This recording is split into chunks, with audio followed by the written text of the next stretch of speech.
A problem we've been having lately is customers buy these lithium iron phosphate batteries, such as the SOK batteries, and they get them, they install them, they think they're like a lead acid battery, and they arrive 100% full. They hook them all up, turn on some loads, and run them completely dead, and then say the battery died after just one cycle, and now they can't get it to work, and it won't take a charge. Well, let me show you what's going on here. This battery is actually a return from an Amazon customer that did exactly that. If I measure the voltage here on these terminals with my meter, you see I just have a fraction of a volt. It's effectively 0 volts. So this battery is completely dead. Now, the problem is they use chargers like this one I have over here. This is an AIM 75 amp charger converter. And I'm going to hook this up to the battery. Now, this charger is already plugged into AC power. So let's just connect it on real quick with this Anderson connector. And now I'm going to turn on the power switch here.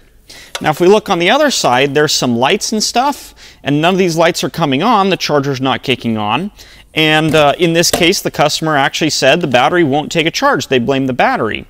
Now, there's nothing wrong with the battery. If I measure on the terminals of this charger, though, you see I have 0 volts effectively.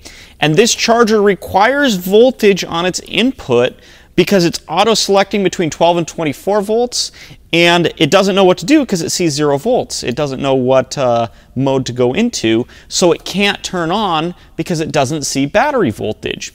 So there's a couple ways to get out of this situation, and by the way, this is very common too with inverter chargers, that they need power on their terminals in order to kick on and run their charger. So one way, if you have an adjustable power supply like this, you can set it to about 14 volts, and the current, I have set at 10 amps, but since the clips aren't connected, there's no current flowing. Simply just connect the charger or a power supply on. It's going to act as a charger, and you can see 10 amps flowing into the battery, and any moment now, yep, just now, the AIM's charger kicked on, and now the battery is charging. So if I get this out of the way and measure with my meter, you can see now I have 13.5 volts. So the battery is reactivated, and if I turn off the charger and turn it back on, it turns on, no problem, just like before. I could even show you the status light. See, it's working now. Now, let's say you don't have a power supply. You're out in the field. You have this in your RV. You need to get it up and running again. Something very simple that can act like a power supply is any other battery that's between about, I would say, about 11 volts and about 14.6 volts.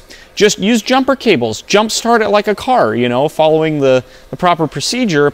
Anything to get voltage on the terminals of your charger or inverter that can then allow it to kick on, start charging, and as soon as the battery sees current flowing into it, it'll wake back up, it'll work like normal, and accept a charge.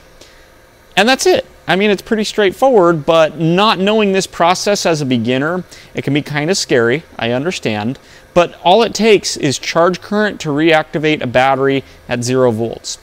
Now let's say you try all this and it doesn't work. A quick check on these SOK batteries, at least, they're user serviceable. There's 10 screws around the top, and then the cover lifts off. Open it up, do a visual inspection, see if there's any pinched wires or shipping damage, you know. Freak things do happen, it's not unheard of, but always try the simplest thing first. Look inside, see if something's damaged. If not, put it back together, get some charge into it. Now, if you want one of these power supplies right here, they are your friend. They are cheap. We've got them on a link down in the description below. Otherwise, I think that about covers it. This is how to wake back up your completely dead battery, such as the SOK. And you know, this actually applies to Ampere Time, Chins, Battleborn, all the big names. They all function in this exact same way. It's not a problem with the battery. It's a problem with the charger, and it's kind of common. Now, one other thing to mention, the Victron Blue Smart chargers, the IP22 and IP67 chargers, they will wake up a dead battery. They're like the charger and the power supply built in. So that's some really nice functionality. The other one, the Victron Smart Solar Controller, can also charge fully depleted batteries because, you know, the Victron products are just a super nice quality, and they've thought these things through, so they've built their product to handle it better. So anyway, hope that helps. If you guys like this, please subscribe to the channel and leave a thumbs up. Other than that, comment any questions you may have, and I hope today we helped you have a better day.